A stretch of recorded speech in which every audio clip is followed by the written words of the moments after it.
Welcome into another episode of Nonsense and Deep Thoughts podcast.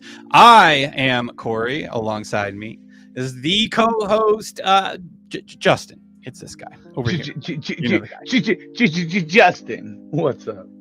And guys, just a reminder, we are now a part of the Blue Collar Media Group radio network. Very exciting for us. We are live on many different platforms.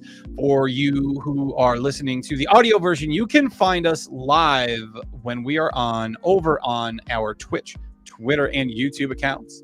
And you can find us on the Blue Collar Media Group networks pages over on Twitter, Facebook, and YouTube as well. How you doing, my dude? Not too bad. How are you? I am doing fantastic. We have some great news. We have someone else added to the show team today. Working backstage, we have Jared, also known to many of you folks as Fire Exit Gaming from Twitch. He is the man who will be helping us out and making life a little bit easier for us. So, as promised, guys, we have a special guest on the show with us today. His name is Derek, and he is also known as Kid Picked Last. If that name sounds familiar, that is because it is his song that we use for our intro. It's a banger. It is a banger. So, everybody, we'd like to welcome in Derek. Say hello. What's up?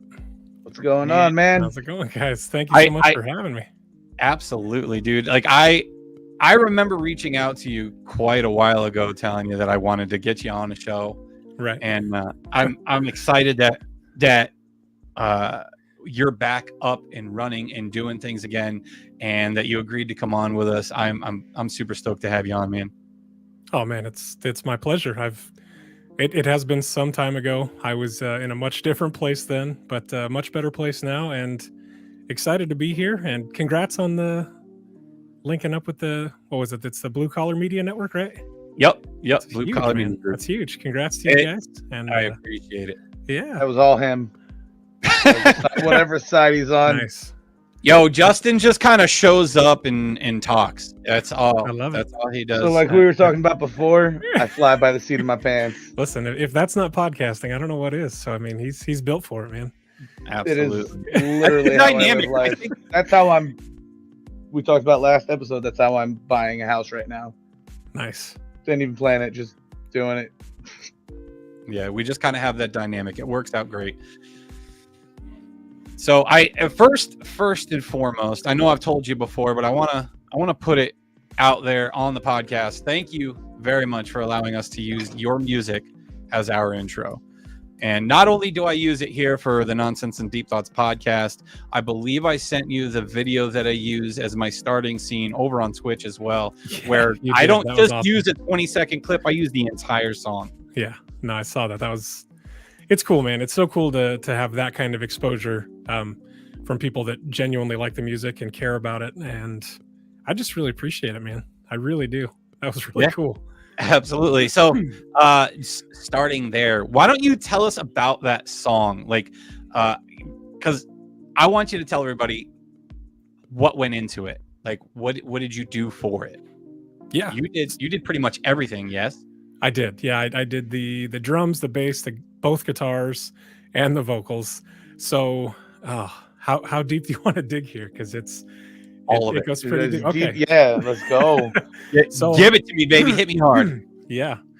Real quick, I know you mentioned it, but shout out to Jared in the background for making us look pretty here. And I really appreciate that as well. But he just put me up front. See, say something nice and I get all the landscape. That's what I'm talking about. But exactly how it should be.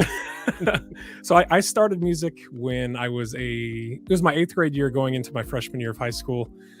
My best friend, who still plays drums, who I still jam with occasionally. We used to jam more, but he lives here in Arizona. His dad was a drummer. He loved the drums, and I was just fascinated by them. My dad was more partial to the bass guitar, always pointing out those lines. My dad was a little bit of a musician himself, so I always just was captivated by music. But seeing this, 14, 15-year-old kid, he's a phenom. He still is. He was just so good. Seeing his passion, it absolutely helped ignite mine. And so I I bought my first bass guitar from a kid in high school. It's like a Johnson bass and a Gorilla amp. and I would go over there and we'd set up, and I would just crank that little amp as loud as it could go. And we would just jam Smoke on the Water, whatever easy riff I could pick up by ear, because I didn't know anything about tablature when I first started. And yeah, those were our very humble beginnings. He and I have been in bands together. He actually filled in a couple times with my touring band, but that's really where it started, was high school, and with Matt Kegel, our guitarist, and my buddy Nick, who's still my best friend. Not too dissimilar from the two of you. We've been friends for 20 plus years now. It's been a heck of a long run, and it's cool to have our kids growing up together now, and it's just, I don't know, it's really neat. But anyway, so that's where it started, and then I never really committed myself to like one really get after it, right? It was always kind of fun, garage band, just spending time with friends, playing shows. And what it morphed into was, I felt I'd gotten pretty good. I'd developed a pretty considerable following with the last band. I said, I'd feel really bad if I didn't give this an actual shot. And so that's when Safe So Simple started. But in between there, I was in a band with my sister and her now husband. I played drums in a bluegrass band just to keep myself active and that's keep my chops up. Yeah. And it was like a bunch of old blue hairs. And this is really cool. The guy owned this old like antique shop, but it had a bunch of just weird, like old mannequins, and it's a very eclectic, weird little shop in Benson. And they had this one guy that would come in and sing. They called him Mudmouth because you could not understand him. Kind of like Boomhauer from King of the Hill. Yes. He just got real muddy, dude. Just no, there down, and I'd have to wait for somebody to interpret, and then oh, that's what you wanted me to do. So it was. So that's what I think of when I think of traditional bluegrass too, man. It's like he made it so blowing into the whiskey jug and all that. Oh my god, exactly. The banjo going. So yeah, he sang and actually played the spoons. So I mean, we were really doing it. We were with the Swamp folks, really making some bluegrass. And it was a great experience, man. But he would close up shop at like 8, and then we would just sit in there and jam for 2-3 hours. But anyways, that ultimately landed to Safe So Simple. That was my biggest push ever, man. We really pursued that. Recorded with some of our favorite engineers. Like, we're working alongside engineers that worked with some of our favorite bands, and it's a tremendous point of pride coming from a small town like that and doing what we did. But it was all, I mean, it really was all made possible because of the people that continued to support me through that. So, but that ended. Well, we can come back to that because I know you wanted to talk about Warped Tour a little bit. But that ended kind of on a sour note, actually. And yeah, I remember part of the story, I believe. If that's the story we had discussed last year, then I remember part of it. So from that birthed Kid Picked Last, which is just, I mean, the name comes from my experience of being overweight and always being the kid that got picked last. And that was a solo project.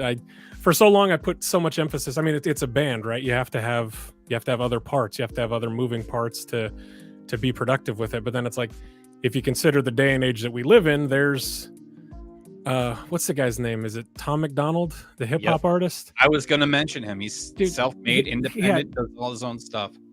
His girlfriend shoots all their videos. Like everything is an in-house production, and their Sans label, and it's like, just blows my mind. So absolutely, there's definitely a way to market yourself if you kind of take a page out of his book. And he's honestly not the only person to do it. There's another guy named Dax who does it. Dax is incredible. Yeah. And Dax, he's something else, man. Like I did not hear about him until he did that one album, the collab with with Tom McDonald, and start listening to his stuff. And Dax's music is just, he talks about real stuff, man. He tells a good story. He does. It's not the same kind of garbage that you hear out in the industry today, where it's all repetitive nonsense. The song "Dear Alcohol" gets me. I don't know that I'm gonna have to check that one out. I've heard a couple of Dax's songs but But to your point, like, you don't have to be the copy and paste, punch out the next big thing that all of these record labels wants, because that's essentially all a label is, if it's not an indie label, right? They want to take your look and maybe your style, add onto it, and then basically turn you into a gypsy, put you out on the road and make money. So most of the deals that the bands that were at my level would have signed, it's literally indentured servitude. Like they pay for your record to get recorded, pressed, printed, all of your merch, and then they just send you out and you owe them money. They basically just bankroll it and you're in debt. And everybody, like, I don't know how it's become so synonymous with this lifestyle. Like, oh, that's how you do it. And it's like, it really sucks, man. It really sucks having that many people that stand as pillars in between, because there's a good sized bottom, a huge middle, and then the few that make it. And so I kind of like where Dax and Tom McDonald have positioned themselves. It's like, no, dude, you don't need a label. You need good music and you need raving fans. That's it, dude. I mean, everything they do is so top production, like high end. Like, it looks as though a label would have had a hand in it, but now he gets to say whatever he wants. He gets to be not creative. And that's the other thing too, is that I admire about him is he's shifted genres seamlessly. There's been so many songs where it's like a completely different vibe, and it's like a label would have shut that down. They would have put you back into the studio, and you would have had to pay to pump out another record that they would put their stamp on. It's wild, dude. Yeah, he goes from his hip hop style songs to a song like "No Good Bastards." Yep, that's got a real heavy rock vibe. Exactly. Yep. Like, it's insane. Yeah. And like, when you sign with a label, like they try to make you feel like you have to.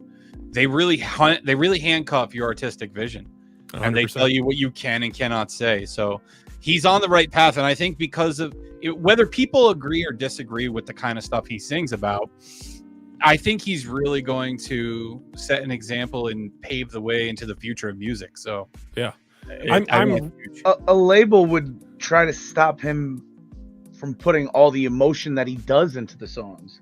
100%. You can see it and you can hear it, and that's what makes it good. Yeah. Once you get to the understanding that once you get to the top, like the upper echelon of music, it's essentially the same 4 labels with the same 5 guys writing all of the chord progressions and music, like, and then you wonder why everything is just it just feels so copy and paste. So Justin, to your point, you're absolutely right. Like, he is completely and just unadulterated. He can just do whatever he wants. Nobody has to give him direction, and there's something for me that's creatively refreshing. Again, you can be indifferent about his political view and everything else, but if you're an artist and a musician and you can't separate his work from what he's done for freelance artists, then I mean, maybe you have some hangups of your own that you need to work through. But messaging aside, he's breaking the proverbial glass ceiling. He is pushing through a lot of those things that stand in the way, that kind of safeguard the top from being the top. And it happens a lot in the industry I was in. It's like, again, it's so hard for me to understand why the goal ultimately becomes to be being signed when there's so many opportunities to go viral. There's so many opportunities to create those adoring fans outside of needing a big marketing budget. I mean, it's if you're a musician right now and you're not on TikTok, Instagram, YouTube making reels or shorts, and you're not putting out content the way it's being consumed, and it's not to say that there's not another way, because I see a lot of both sides. I see a lot of people like, oh, you don't have to be on TikTok. You should just be able to make good music and do what you're passionate about. That's fine. I completely understand.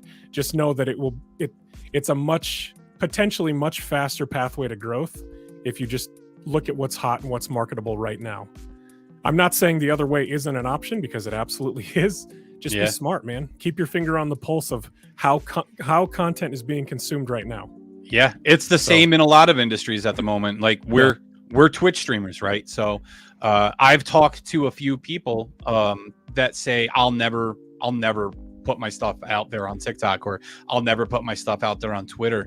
But like, you have to bite the bullet if you're attempting to grow, because like you said, that's where people are consuming the content.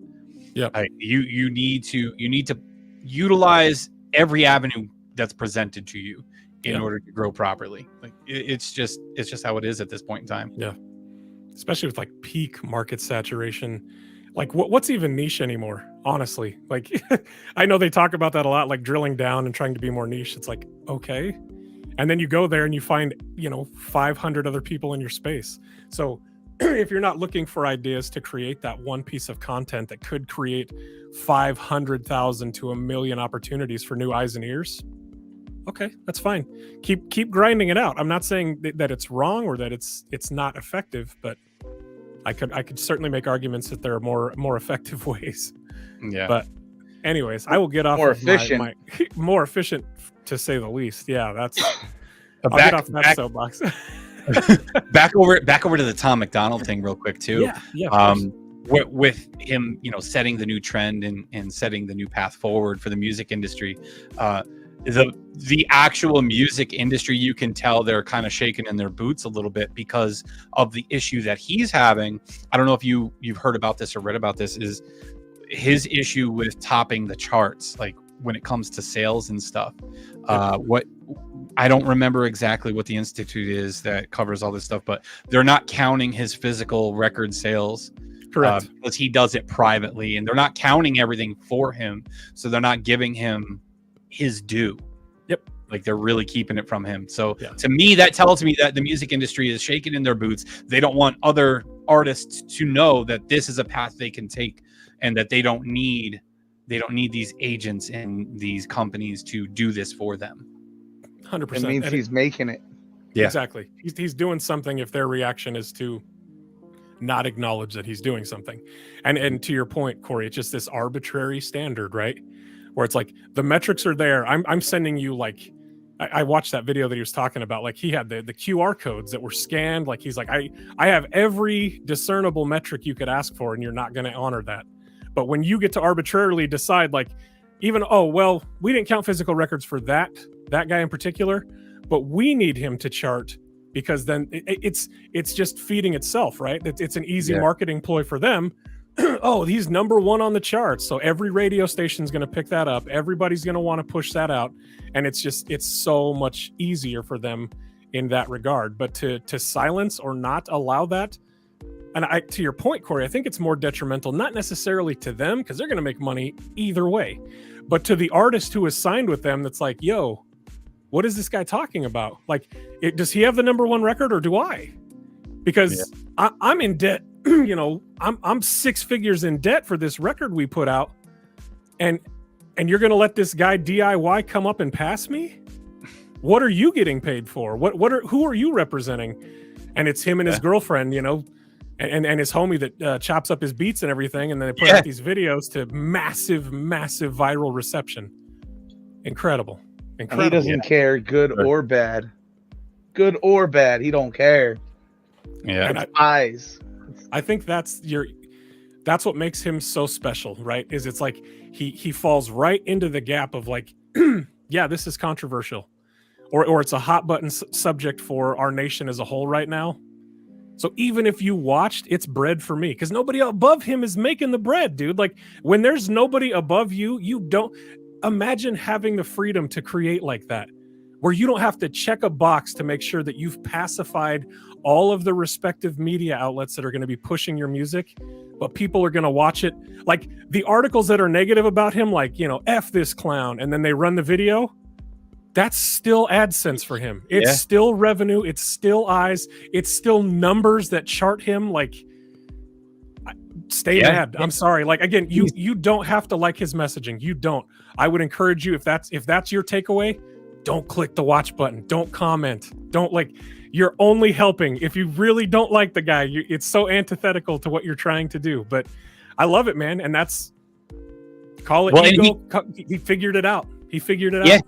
And he calls it out in his songs too. The good and the bad, no matter what you do, it's playing into the algorithm. Your hate is pushing them up in the algorithm. And now you're starting to see a lot of people push like that, like this new guy Fix, getting on every open verse challenge that he can, getting his name out there. He's going to be right behind him. Yep. I'm telling you, man, if you're not looking at some kind of video platform for your content for people to consume, and you also have a goal for growth, switch it up. Maybe look at some different avenues. Maybe look about getting some of your content out there so you can get some more exposure. And it's For sure. I think what I love most about Tom McDonald, again, I know people are gonna feel one type of way or the other about his lyrical content. Absolutely. That's fine. That's fine. Like, but for him to be consistently be that person that will take something, and you can even say that he's glamorizing issues that hurt people. Everything, you can have all of those opinions that you want.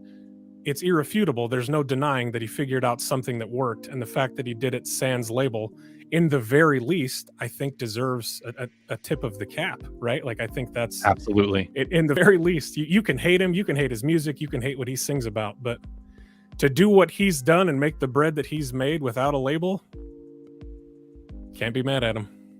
Yeah, tip your hat and move on. That's Right. it. So, Right? Or learn from him. If you're a musician, learn from him. Because, Right. You know, yeah. Like- so, not for nothing. I'm looking at you, Derek.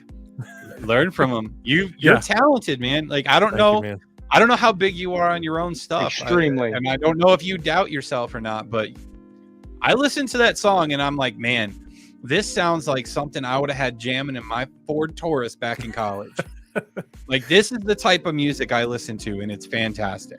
I love that, man. Thank you so much. It's definitely self-doubt and life more generally in the last couple of years that have I've probably given too much of a stronghold in my life, and in that mindset I stopped being as creative. I stopped believing in myself. It's just been a lot, man. It's a lot to unpack, but I appreciate the vote of confidence. And this is not even a humble brag. I say this because it isn't until I've gotten back into things that I've recognized how many people actually care and support me and want to see me be successful, that it's like it's helping to, bridge that divide of, because for a while there it was just the opposite. They still cared, they still loved me, they still wanted to see me be successful, but it's just like I got so far removed from seeing that in myself or wanting that for myself. So it's nice to hear that affirmation. It's nice to be able to bridge the gap a little bit, because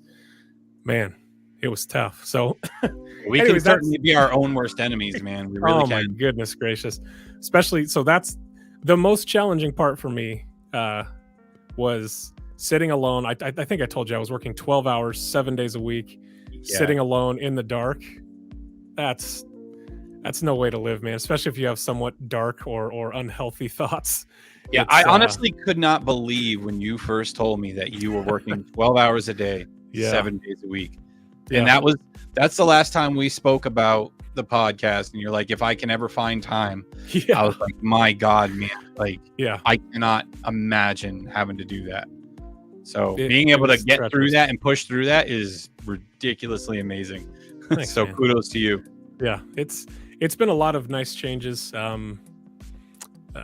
Started therapy, started a new job, working days, weekends off. So I think I told you as well, it wasn't until my wife, like the actualization or realization where she's like, hey man, you're giving half of your life to that job, right? And I was like, oh gosh, that sucks, right? Like 12 hours, 7 days a week. Yeah, literally half of my life. If I'm sleeping anywhere, 5-6 hours, maybe I shower, maybe I eat, and then I get back and I do it again, So it was grueling, man. And that during that time, my dad passed, one of my friends from high school passed, one of my best friend's son passed. And so it was just like, when you're alone with grief that you don't have healthy processes for. Yeah. Oh man, at least me. Maybe some other people can truck through it. I certainly couldn't though. So it's a lot of time to internalize, a lot of time to separate me from what I might otherwise be possible or capable of doing. So well, yeah. I mean, you think about that. You're at work by yourself for 12 hours out of the day, and then when you're home, you're sleeping for, like you said, 5 to 6 hours. Yeah. So you're really away from your support system for most of your day. Yeah. And in a situation like that, your support system is super important, and like that's how most people get through. So when you're by yourself, it's tough. Yeah. I myself, I used to write just to get that stuff out, because when it sits there with you, it just keeps weighing down more and more and more and more. Yep. So I always tell people, you know, even if you have no one to talk to, writing it down, even if you end up throwing that piece of paper away, if you're not saving it in a journal, you rip it up and throw it away afterwards. To me, getting it out is super helpful. Absolutely.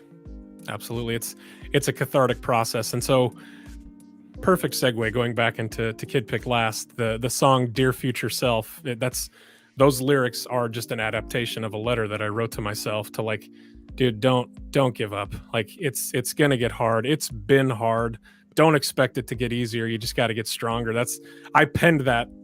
All of those lyrics are derived exactly from a letter that I was just like, and that was even before what was arguably an even darker time. So it's like, it was weird. I was in writing a letter to myself and then recording it as a song, not knowing fully how much I'd need it. It ended up turning into, like, you know, being this song of triumph for me, this song of that pushes me through and helps me get to the next level. So I haven't released that one yet. I've only released 2 of the tracks, and I've sat sheepishly with the rest, but I think that'll be the next one, because it's been most compelling for me now. And if that message can be that impactful to me, I can only imagine that it, you know, might have the potential for somebody else. So that song sounds amazing. Thanks, man.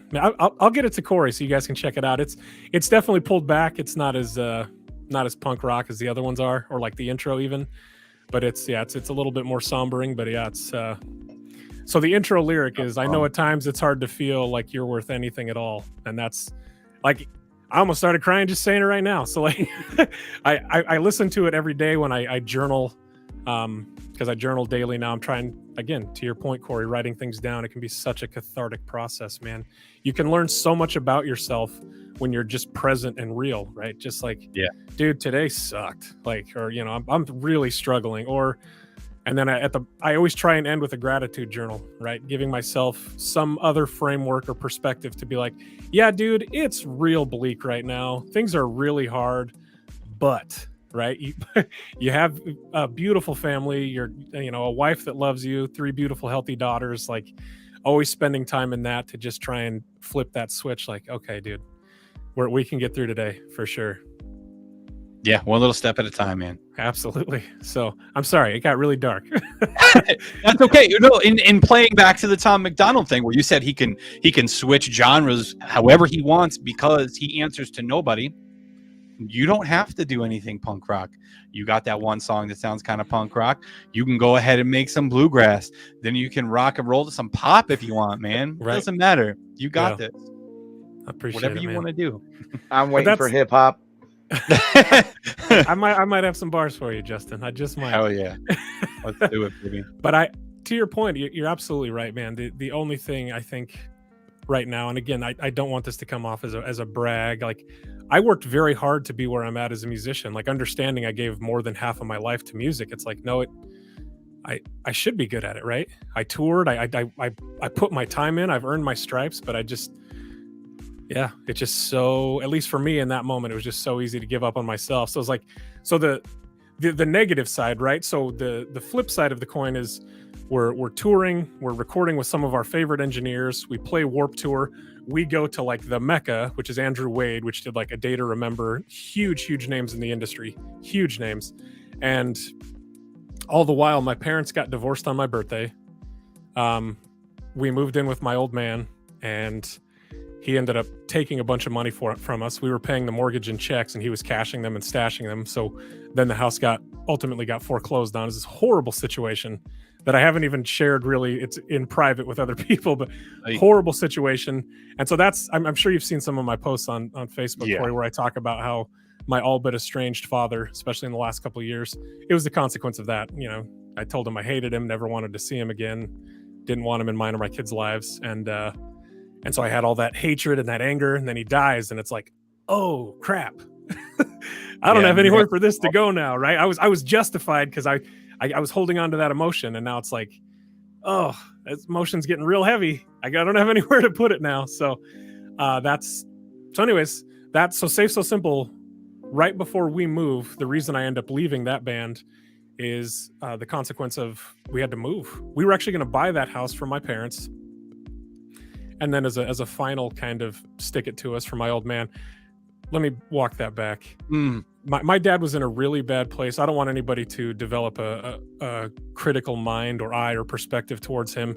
It's not fair because he was in a bad place. And this therapy's helping me with this. It's like, I'm okay to feel how I felt and to be upset and to say the things I said, not too dissimilar from him being in a bad state. He just divorced the love of his life, the 32 years they'd been together, and then or 34 years, and then it was just, he was on his own. She went and got remarried. He didn't have a job, so he was spiraling himself. So I want to speak to the fact that it was my dad's emotional response to a lot of things, not justifying at all. It was a dick move, big time, and it sucked, and I told him I hated him, and I feel justified in that, but it just was this. So that domino fell, and then it's like we had to move, so I had to quit the band. Things ended really bad with the band, and from that birth, Kid Pick Last, because it's just like, either everybody chooses me last to have the opportunities, or when I get the opportunities, they're just taken from me, like from some outside source. But realizing just how much more I can be in control of those, but more specifically my emotions, to adapt to some of those things, or to learn or to grow from some of those things, instead of internalizing and falling apart and my life being in shambles momentarily, which is totally fine. I'm not taking that from anybody. It was a super crappy situation. So anyways, so right before that, we find out he's taken the money for the mortgage payment, and then he leaves to Utah. He buys an engagement ring for a chick that he met online, skips out, right? So we're like, so we take out a credit card, we pay off everything, get it squared up. And then while he's gone, we have monsoon rains in Arizona. The roof fell through. And I'm like, hey, Dad, everything's still in your name. I need you to take care of this. And at that point, we hadn't talked yet. And he didn't know that I knew at that point either. He does the insurance claim, everything. He has to come back. The chick scrubs him. She's like, I don't want to be married to you. I'm not doing this. Comes back to Arizona. And at that point, I know we have our terrible, terrible fight. Like the night that just I've walked through so many times in my head while alone in the dark. And he does the insurance stuff. We actually go to purchase the house, and we find out there's a third-party contractor's lien on there because he took the insurance money to repair the roof and didn't get the roof fixed. So, yeah, it was a terrible situation. I'm sorry. I feel like all I'm doing is talking. I'm sorry. No, hey, that's the point. Listen, I told you beforehand. That's the point of the podcast episode today. So That's bring you why on we so have you can guests. discuss things. Yeah. Yes. We So run it out of was- shit to talk about. but it was tough, man. That's your dad, right? That's Yeah. what son doesn't look up to their dad or aspire to be like their dad. And now my family's in complete shambles, right? Thankfully, my wife was working at Walmart. She put her name into the marketplace, and she got a job quick, and we were able to get out of there before they foreclosed. Like, came and put the notice on the door they were going to be changing the locks, and I'm like, this sucks. I can't buy the house. There's no point in me continuing to pay the mortgage here. Like, it's still in my dad's name. I'd already caught up to get it out of the state of foreclosure and get it current, and then Yeah, that's got to be a dreadful feeling. yeah, dude. Just feeling so absolutely helpless. Yep. And telling your family, your kids, hey, we gotta get our stuff together and get out of here, guys. Like, Yep. we gotta go find somewhere else to live. Yeah. So I'm And in the we have to band. go Things are fast. going well. My wife's got a job. I've got a job. Kids are doing well in school. All of our family live there, dude. We lived in a small town called Benson. We were all 3 city blocks away from each other, right? All of our family's tradition was in that home, like holidays, everything. And so not only are my folks divorced now, I have a tattered relationship with my mom because my dad convinced me she was lying, right? Oh, your mom's, I'm paying the mortgage, Derek. Your mom's just lying, trying to start drama. Things are horrible between me and my dad. The band I was in just fell apart, and now we have to go pick up somewhere in a new city we'd never been to before, and it's like, dope. So that's where Kid Pick Last came from, man. It was just I took all of the years of playing multiple roles, guitars, drums, singing, put all that together and just made an effort to do it on my own. So, and the EP was actually, is going to be called Meant for More, and it's just that self-realization. Awesome. Yeah, so it's just like I was meant for more than what I was given presently. So Absolutely, man. And I absolutely love the lyrics to that song. Thank you, man. The more I listened to it, the more I thought I need to have this as our intro, because I feel like it's the same for us with this show too. Like, I listen to the lyrics, I'm like, yeah, man, we're meant for more. You think we can't do it? We can do this. I love it. The message is so great in that song. Guys, if you want to listen to this song, go over to Kid Picked Last on YouTube. Check out his channel. You can also find his future podcast on the same channel, guys. Check out all the music over there and keep an eye out for when he starts the podcast. Yeah. Should have something uploaded this week. I don't want to overpromise, but moving in the right direction. I know how that goes. I know how the overpromising goes. Yeah, build the needless hype. So trying not to do that, but yeah. So we're kind of glazing over this really interesting fact that you played Warped Tour. Yeah. Like we mentioned it a few times already, but kind of just glazing over it. So give us a little bit of background about how that happened and what that experience was like. Yeah, absolutely. So Warped Tour has been meaningful to me. It was one of the first concerts my sister ever took me to.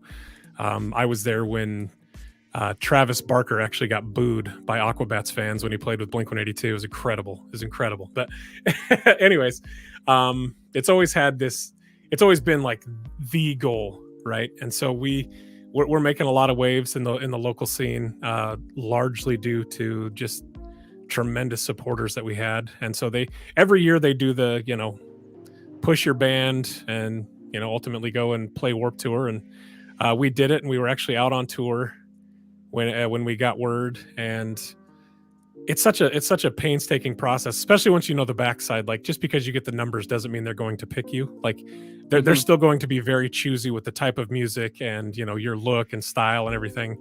Knowing that now, it's just like, oh, it was just numbers. There's a lot more that goes into it. But we were on tour, man, and we were amongst the number ones for Arizona. Like, there were 6 other bands. We were the one that got picked, man. And you get the phone call from the guy, the representation from Warped Tour. I forget the guy's name, but I put it on speakerphone. We're all just screaming, man. It was so That's exciting. amazing. Yeah. So how does it work? Like, did you go on tour across the country or just in Arizona? We played the AZ date. We were on tour with another band from Switzerland. They came into the States. They were on Victory Records, which was like Taking Back Sunday and Day to Remember, all those. Horrible label. But at any rate, we were touring with them. They had the hardest time like getting their passports and everything. So we bought a decommissioned school bus and built bunks in it, and so we had plenty of room. So they wanted to do a run in the States, and our manager at the time's like, "Hey, is it cool if you guys they ride with you and you tour with them?"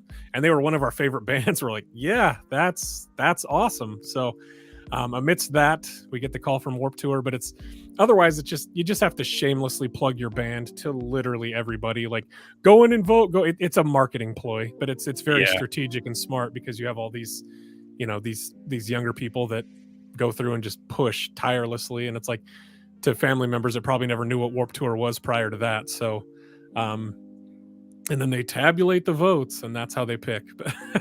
But much more that goes on behind the scenes for sure. But it's cool that they're choosy about it, and the result of them being choosy still led to us playing. So we played the Arizona date on one of the main stages, the same stage that Newfound Glory played. So we were backstage setting up, and I'm walking amongst my idols, man. It was the most surreal thing That had ever. to be so crazy, dude.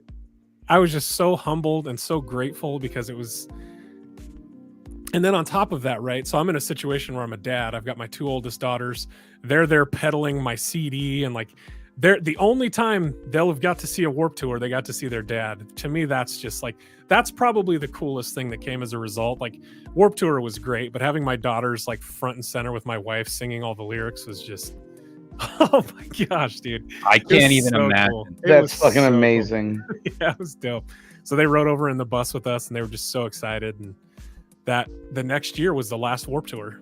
literally. So I was like, man, that's like, I tell stories about my Warped Tour, seeing Newfound Glory and these people that I ended up sharing a stage with, and then my daughters are like, oh yeah, we got to go and we saw our dad. So that's pretty dope.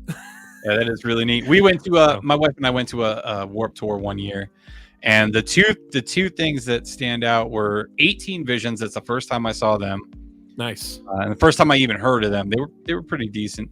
And then the other thing I remember has nothing to do with music. I just remember the Monster Energy tent, and as long as you stayed in the tent, you could keep drinking the Monster Energy. Yeah, there were some ridiculous people there just chugging away. So I had no idea prior to the backstage setting, and I'd been to plenty of Warped Tours. They can the water in the Monster Energy cans. So like I'm dead, right? Because we're in Arizona. It's 1:15 outside. I'm like, literally the pictures from Warped Tour, the front of me is just sweat. And that was the second shirt I'd changed into. And I'm like, bro, there's no point. Too. That would be me too. It was so bad. So I'm covered in sweat and they keep trying to hand me monsters. I'm like, bro, I'm not trying to be dehydrated, right?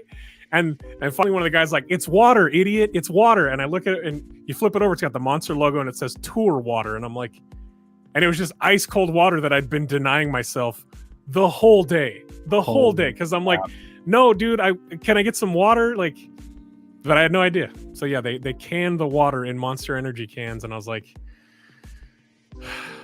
I felt real dumb afterwards because I'm certain I was dehydrated. It was so bad.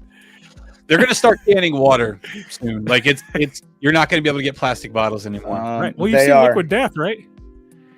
Yeah, I did see Liquid Death. Actually, there's a guy at work that drinks those, and I was asking him just yesterday. I'm like, are those things any good? Is it worth the money you pay? Because he gets the lime one. It's a cool aesthetic. Oh, okay, gets a lime one. Nice. So, yes, water is going to be canned. We know this already. He works in a canning plant. Oh, okay. He makes cans. He loves his job.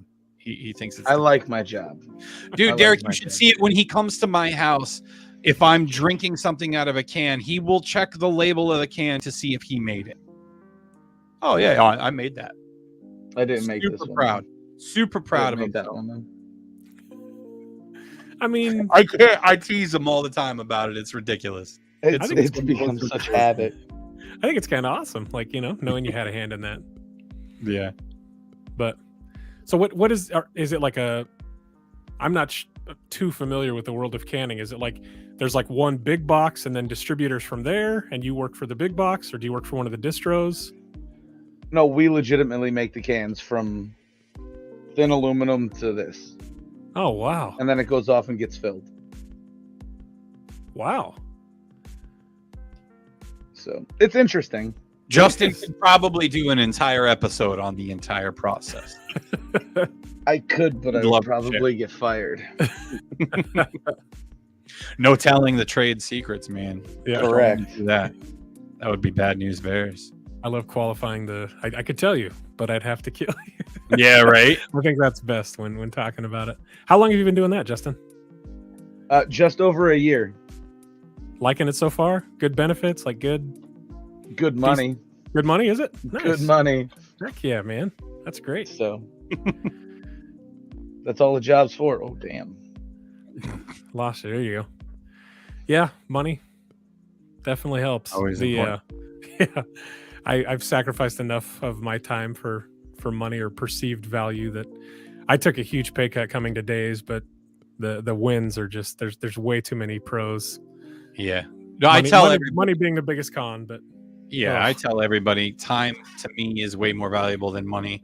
Oh, for sure. You always have more opportunities to make money, but you don't get to earn more time.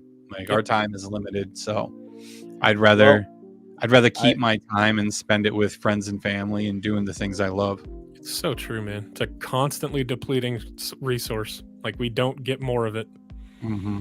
So money we can, we can figure out other avenues to do that, but absolutely once the time is gone, it's gone. I either spend the time at work or at home alone. So might as well make money with that time.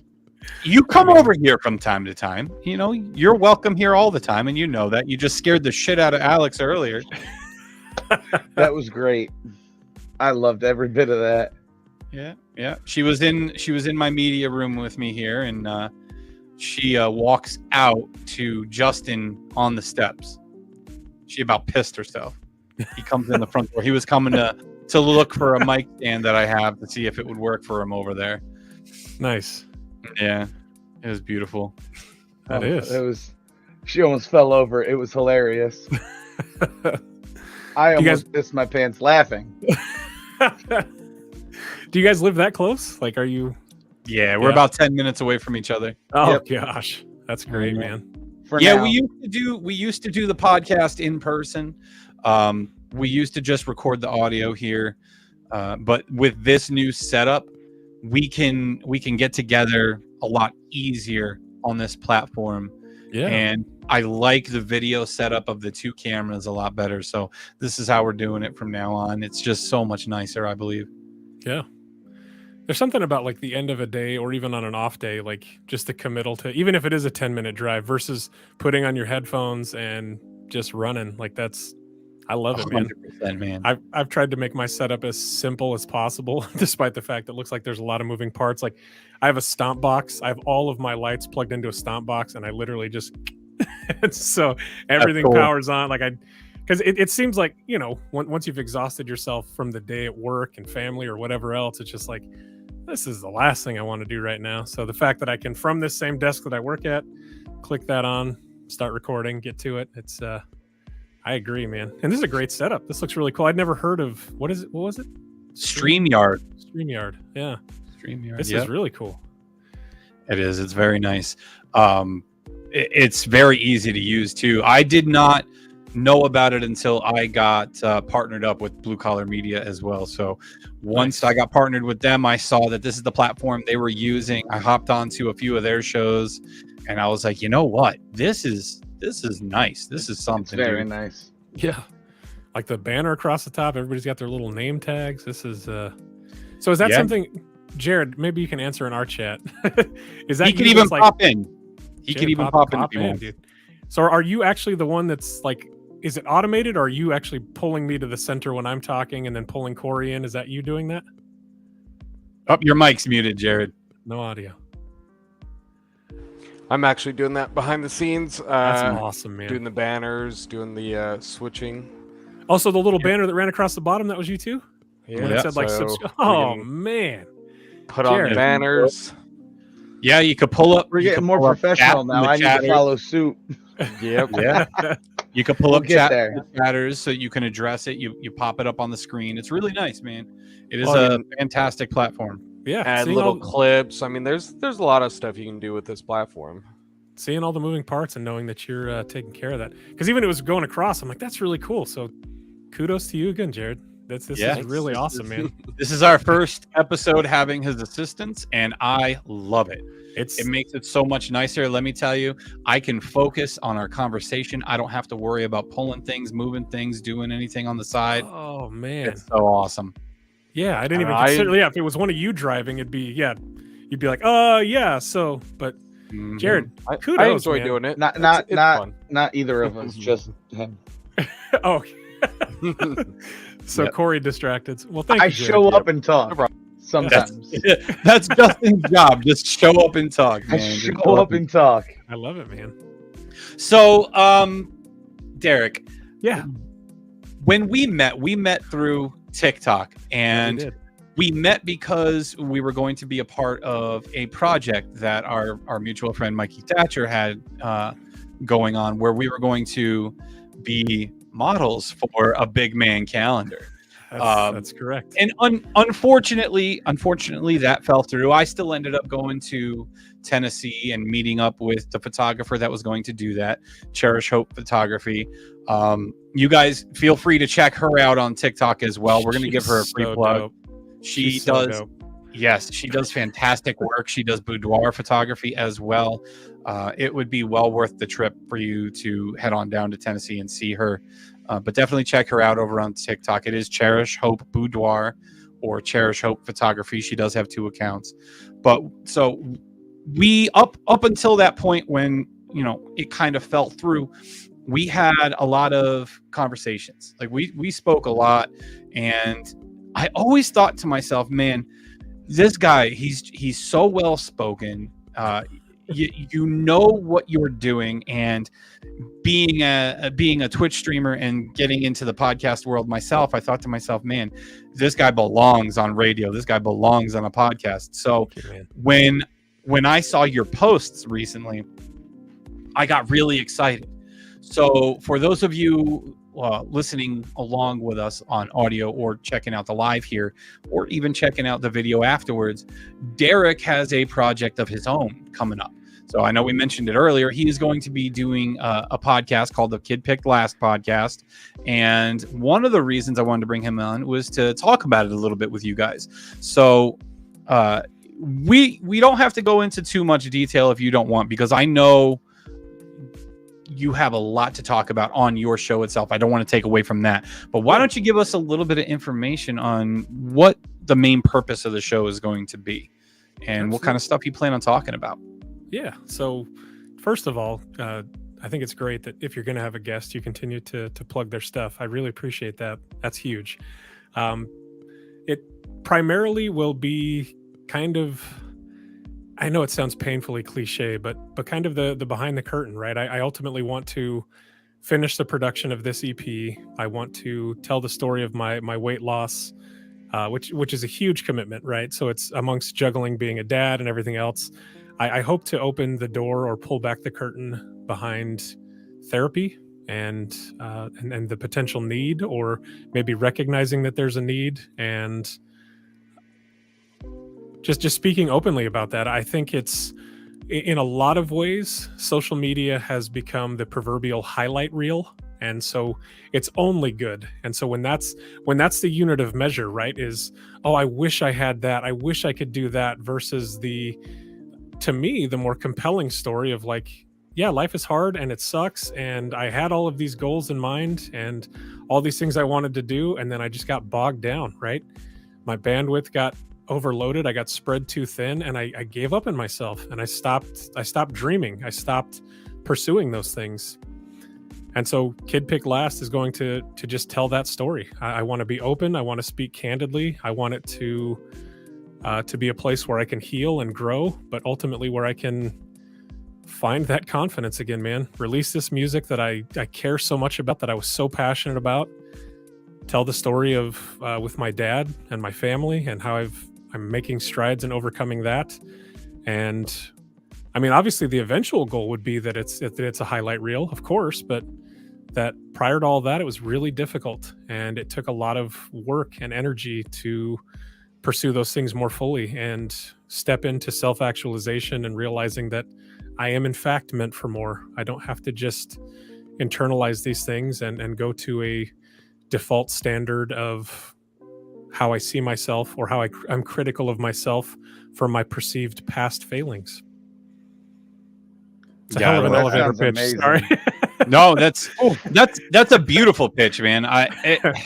Because you touched on one of the most important things about social media. I mean, we've talked about social media and technology in the past on the show, a few episodes ago, in fact. And you're right. Social media is full of good, like people sharing their successes, right? Everyone shares their success stories. So by going in the direction that you're going to go with your show, sharing the struggles and, the downs as well as the ups, it's basically you're trying to let people know that it's okay to struggle, and that they're not alone in the struggle. Absolutely. Because I feel like so many times people kind of feel isolated, and like they're the only ones that are going through what they're going through. Yeah. So I think that's huge.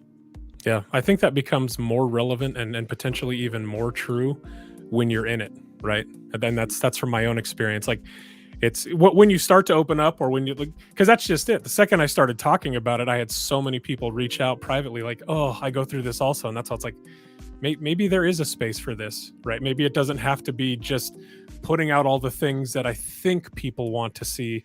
Maybe people really want something that's authentic, that they can relate to. But I can speak for myself, and from anecdotally from all the other people that have reached out, that it's like, dude, thank you for saying something. Like, I felt so alone in this, and it's despite being in social media, right? Literally socially connected with the whole world at your fingertips, and you can feel so isolated and feel so alone. And it's just like, because nobody wants to talk about that. Nobody wants to, like, and I'm not saying that people don't, but more generally, I feel like I said, social media, it's just like, oh, check out this fancy car, this, this dime piece girlfriend, this, a lot of and fluff. it's just like, right. And so it's just like, no, dude, sometimes it really sucks. Sometimes it's really hard, and all of the time it's still worth it to find who you are and pursue your passions. Yeah. And I know you said that you're not on TikTok anymore. But when you were sharing your weight loss journey, and Correct. It's a similar situation where it's allowing people to see you and to know that they're not alone with what they're going through. And I saw it all the time in the comments on your videos, thanking you for sharing your story, sharing your journey, making people not feel alone or not feel horrible about themselves. Yeah. So that kind of thing, I think that kind of thing is underrated, and I think it's something that we really need. We need to share our bad as well as our good, just to let people know this is normal.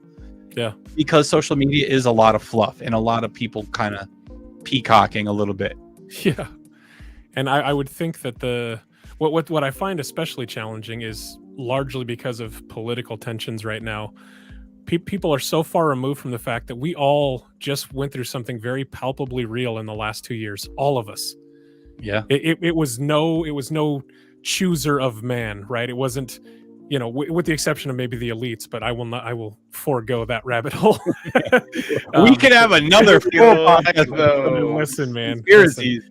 But for those of us, common folk, if you will, no derogatory implications there.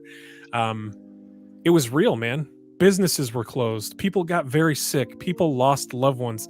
Very, very real. And in that, instead of finding some humanity, it's as though the lines got drawn more boldly. It's as though because you're Democrat or Republican, I have to hate you more because you choose not to wear a mask, or because you choose to operate your business or don't operate your business. It's been the most dehumanizing, even though the fact that it was a shared experience for all of us. So it's as though all of us have this built up tension and grief and emotion that we're all just, rather than allowing those defenses down, we just point them at each other. And it seems so needless. It seems so hurtful. It seems so divisive. And furthermore, it seems largely propagated by the media, which sucks, because behind all of that Republican, Democrat, liberal, whatever, is a human being, dude, who struggled, who lost somebody, where a situation for 2 years, everybody was scared. You couldn't help but turn on the news and see the death ticker that we had in America, and just everybody went through that. That's visceral, dude. That's a real, palpable thing that everybody experienced, and it sucked. It sucked so bad. And then you have people that were displaced, that lost their jobs, or their family member couldn't travel back into the States. Put yourself in that situation, man. Allow yourself a little bit of humanity and to be empathetic, not buy into this. I told myself I wasn't going to swear, but not buy into this bullshit that everybody's different, or that you have to hate somebody for how they thought or approach those things. Because if you take that away, welcome you to the show now, though. By the way, thank you. That's the landmark. I'm just so sick of it, man. I'm so sick of the divisive language, right? When the highest man in power can say that it's this group of people that's keeping us sick or keeping us indoors, and you need to really walk that back and consider what you're saying and the power behind the words that you say. You really, really need to stop and think about it, because whether you think so or not, or whether or not it's all part of a Ponzi scheme that is our government, it was incredibly divisive, and it shattered family relationships, it shattered friendships, it shattered our nation, man. It really did. And it sucks. And I hate it. And beyond that, I feel like another thing that I see is a lot of people gained weight, right? Everybody got comfortable just ordering food in. And so I just want to be open about it, man. It sucked. I put all the weight I'd lost back on, and I gave up on myself. And from where I was at in the trajectory I was going, it's almost like bizarro world, Derek, at this point, right? So it's okay. It's okay to have those emotions, man. It's okay to, even at one point, to have been upset at somebody for how they believed or what they believed. It's okay. Whether you think so or not, that's actually what makes this country so unique and so great, is that you're entitled to feel that, even if you think somebody sucks. But when you deny somebody their humanity because of those beliefs, that's when we have a problem. And I feel like the media at large has enabled that and has capitulated that in more ways than they probably even realize, or it is completely divisive and we're all puppets in their scheme. Yep. We could go either way. There's plenty of rabbit holes that I've uncorked here, but the point is, almost seems planned. Yeah, and diversionary. Right. I know it will sound painfully cliche, and you know, I'll have to show you my United States boxers when I'm done, but truly, united we stand, divided we fall. Truly. You're absolutely right. Truly. Man. I totally agree. And after all this, it's like we all have to relearn how to communicate with one another, and we need to relearn that it's okay to have a difference of opinion and not hate each other over that one difference. And you know it's never going to happen. Communication will never be the same with social media being the way it is, and all you got to do is send a text. Yep. Well, we keep saying that's kind of the purpose of our show. You and I, Justin, we've said before on here, we have no problem bringing somebody on that has a different opinion than we do. And we plan to keep things civil. I'm the same way with my Twitch streams. You go on to Twitch, you can go on to everyone's Twitch channel. In their rules, it says no politics, no religion. Yeah. On mine, we could talk about whatever you want to talk about. Just keep it civil. We need to relearn how to be civil with one another. You need to be able to talk about these things. Yep. And that's just it, man. The politics and religion, especially, like the people that choose to be those things first, I think tend to be the ones that can dehumanize the quickest, right? They can be the quickest to that lever. Be a human first. Be a human first, dude. Like I don't think it's that hard for us, but again, because of the lines that have been drawn, and because we just, I think naturally as people, we tend to tribalize, and through all of everything that's happened over the course of the last 2 years, like I said, we just bolded those lines. We got to break some of those walls down, man. We absolutely have to. Yeah, it's okay that. Go ahead. At this point, I think we're too far divided. I don't think there is any middle ground anymore. I think it'll take time, but I think that in time we can kind of come a little closer to the end goal here of what we want to see. I hope so. I don't see it. Justin's a little black-pilled, huh? yeah. He's glass half empty kind of guy. Which man? No, I'm realistic. You can call it glass half empty all you fucking want. I'm realistic. I don't see it happening.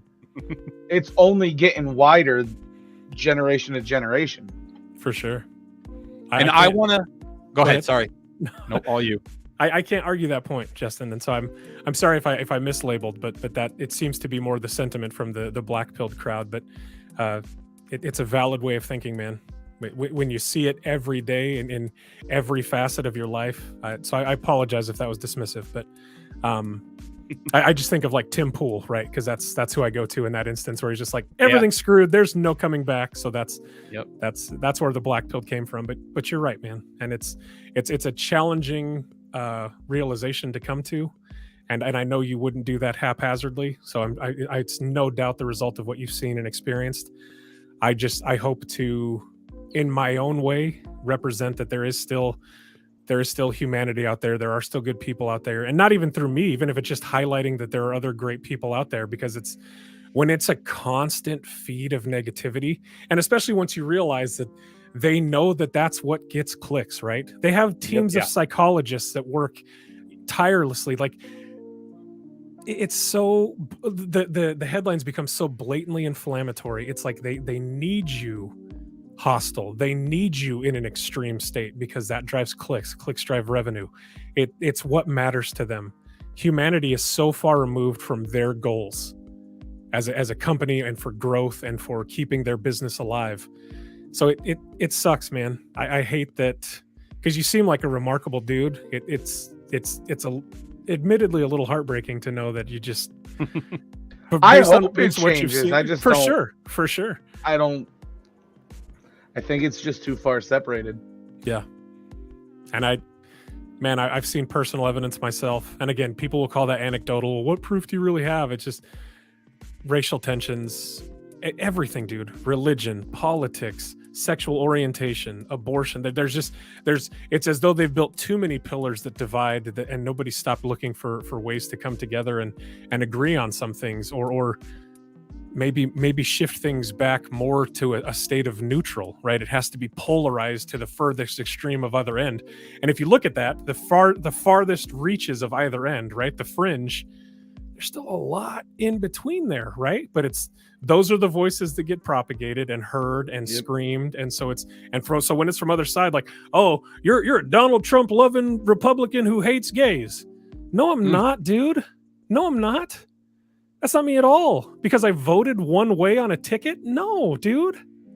I'm a human that has values, and I like to represent my values and have them represented by politicians. I'm part of a constituency that person's ideas speak to. I don't hate anybody. It's so shallow. It's so hollow. It's such a very hollow argument. But it's such a sick way of thinking, right? And I mean sick, not I don't want that to seem derogatory. I mean literally, like, it's as though they created the greatest illness that came from COVID, in my personal opinion, is the one mentally that divided all of us. Don't get me wrong. I'm not trying to downplay. Maybe I just stepped right in it. COVID was horrible, and it was global, and it was terrible. But I think it stands to reason that the subsequent fallout from COVID, of us all hating each other and not caring, and just this lull of not giving a crap about each other, or worse, further hating each other because of how we believed or what we believed through that time. That sucks, dude. It's so crappy. And I just want people to be recognized and heard and feel human. And super hippie moment. Dude, everybody deserves to feel love and appreciation. It's what we all want. It's inevitable. Regardless of how you whittle all of this down, people want to be heard, they want to be loved, and they want to be recognized. Look at social media, for God's sake. Oh, God, It's all of our cries for that, right? Well, so that's the other fallout of COVID, social media, because of where it landed in the year that it landed, being in an election year. Yep. Nobody had anything to do but stay home and go on social media. Correct. And that the divide started to grow there, because nobody was scared to type whatever the hell they wanted, because they're behind a keyboard, right? Or they're behind a screen. That's it. Yep. And that's no real consequence to what they're saying. That's just it. And then they just dig their feet in deeper and deeper on that stance, and it just kept going further and further. Right. Yeah, and I'm going to go full circle. I'm going to go full circle back to the Tom McDonald discussion from earlier, and where you said it almost seems like it was kind of by design, this whole division thing. If you guys have not listened to his song "The System" or his new one "Names," listen to both of those. The System is great because he talks about how this is designed this way. They designed it to be this way, to keep us separated, to keep us fighting amongst ourselves. That's how they're and making then money. His song "Names" is basically just, you can't really pay attention to the names that they're calling you. I mean, you know who you are, just be who you are and be honest with yourself and be honest with others. It's true, man. I don't like that what was once considered conspiratorial has just become a bleak reality. And that seems to become more and more true. Real quick, Iowa Walks has said hi twice, so I want to make sure that we get a shout out there. I think it's Iowa Walks. It does look like Iowa Walks. Okay. Hi, Iowa Walks. Thanks for watching. We appreciate it. Who is Wildish Mom? Is that your wife, Corey? Yes, it is. Okay. Hello. She's been commenting this whole time. I feel bad. I'm just now. You reminded me to check over there, and I'm like, oh, frick. I just looked over there now, but we have missed some comments. But just full circle to the point that we made earlier. In my state of perpetual darkness and alone and not being around family and friends, look at the premise of what COVID was, right? Stay in your houses, don't see your loved ones. I worked in a hospital when that first fell, man, and there were parents that weren't able to be at their kid's bedside as their child was dying. I think that is probably the toughest part, the whole hospital thing. Dude, wrong. It's wrong. Not being there for a sick child, a dying loved one, anything like that. I cannot imagine if I had one of my kids in the hospital, like in really bad shape, and these people are trying to tell me I can't go see them, or my wife is giving birth and I can't be there. We're going to have a huge problem. Yep. I don't envy anybody that was in that situation. So Corey, it was not only my job to be the one to tell them, but then to remove them from the hospital if need be. So I don't envy your position either. Yeah. Because regardless of how you felt about it, if you wanted to keep your job, you had to do it, didn't you? Absolutely. But I very much tried to take an empathetic approach. I was of the tutelage of, I forget the guy's name, but he wrote Verbal Judo. And so you listen, empathize, ask, paraphrase, summarize, and understanding full well that there were certain policies that they would not budge on puts me in a pretty challenging position. But just making sure that I listened first, I think that's largely why God gave us 2 ears and 1 mouth, right? So, but not going into fix it mode, like, hey, listen here, lady, you need to calm down, which almost always has the opposite effect, right? Absolutely. Calm down. Never in the history, never in the history of ever has that worked, right? Never. And so, putting myself in a position where I was just listening and hearing the plights of these parents, dude. And that's what I mean. I can't imagine, like, going through the experience of losing my dad under bad circumstances and not being able to be there and say goodbye or find restitution. That was happening on the daily with parents burying their children. On the daily, dude. We went through that. I was in the ICU, so kids were already beyond sick, right? Or dealing with some life-altering ailment. And then COVID happened on top of that. These are kids that are feeble as far as their physical capacity to begin with, or their immune systems. They're compromised. I mean, kids like that, as tragic as it is, they die from the flu. So when you have something that was even more severe, like a 10x flu, yeah, dude. And I had to tell Dad, hey, I'm sorry, you can't. Whereas before, our visitation was we could let, upwards of 10 people back at a time, and it's just you're allowed that time to grieve. You're allowed that time to process with people that care about you. Imagine being just your wife or just a husband in a room with your child. You have no network of support, and you're in there alone watching them die. You can't call on anybody to be support. You can't bring anyone in to talk to. That was happening every single day. So again, I will not minimize the severity of COVID and how terrible that situation was. But if we can't stop for a moment and think briefly that it was very, very real for all of us to feel and have things that we went through in that time, and instead draw political or religious lines, I think we're doing a great disservice to forget about our country, to us as human freaking beings, dude.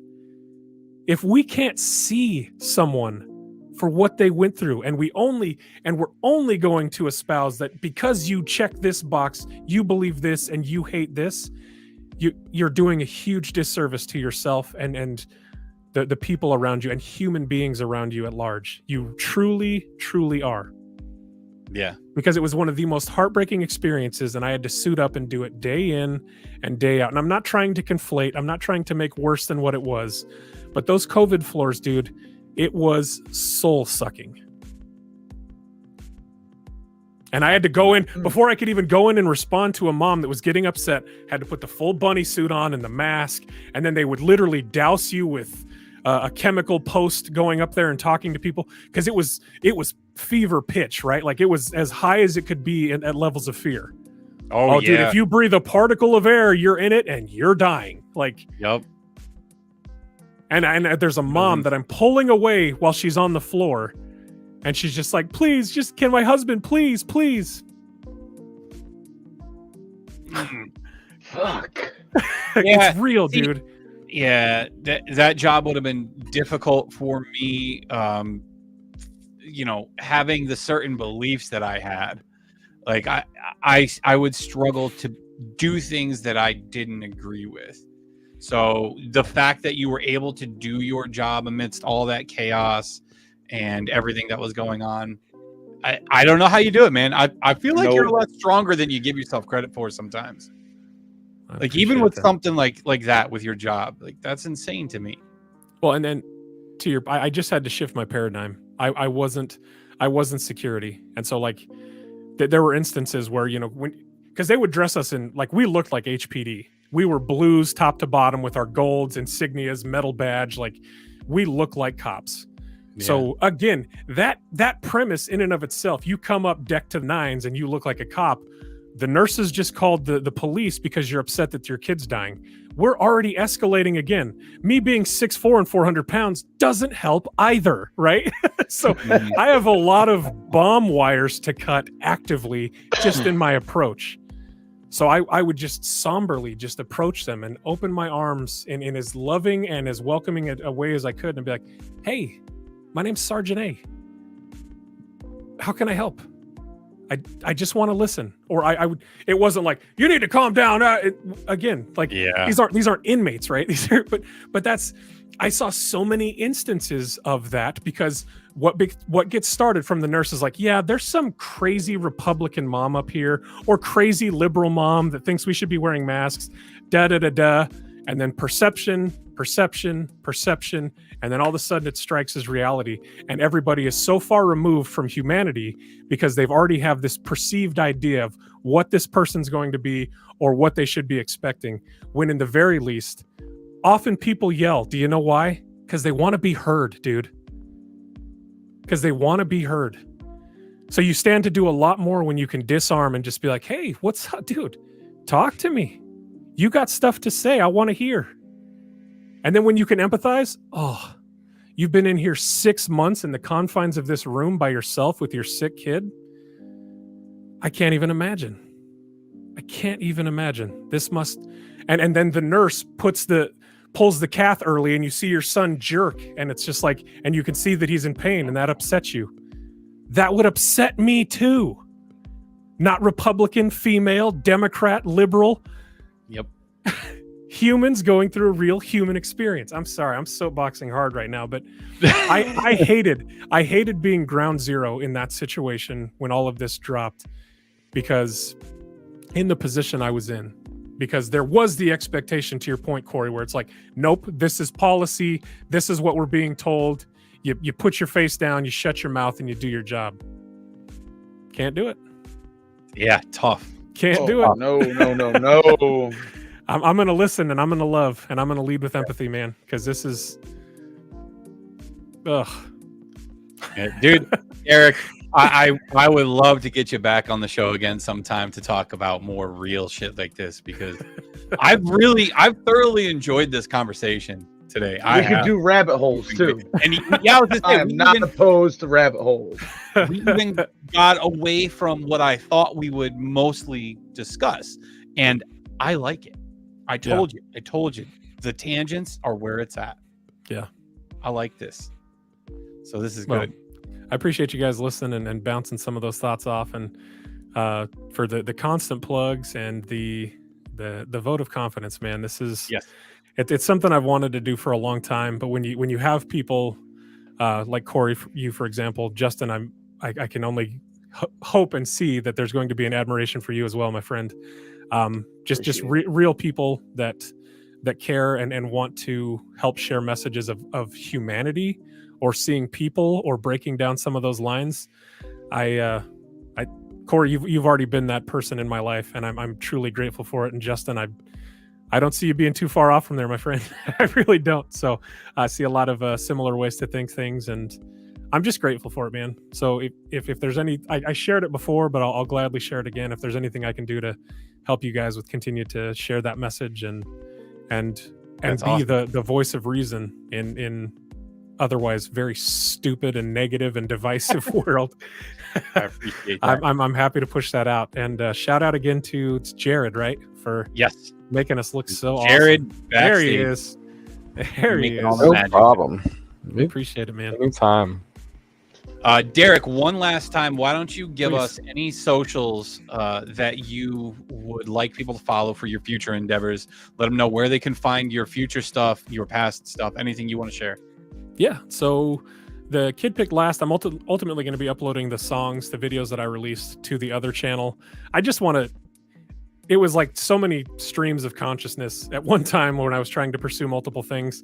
I think it just makes more sense to put it all on one thing. And that's what Kid Picked Last is in totality. Now it's going to be the weight loss, pursuing my music, and doing a lot of the things that I'm passionate about all in one place. So I'm undecided as to whether or not TikTok will be a viable connection at this point, but Kid Picked Last on Instagram.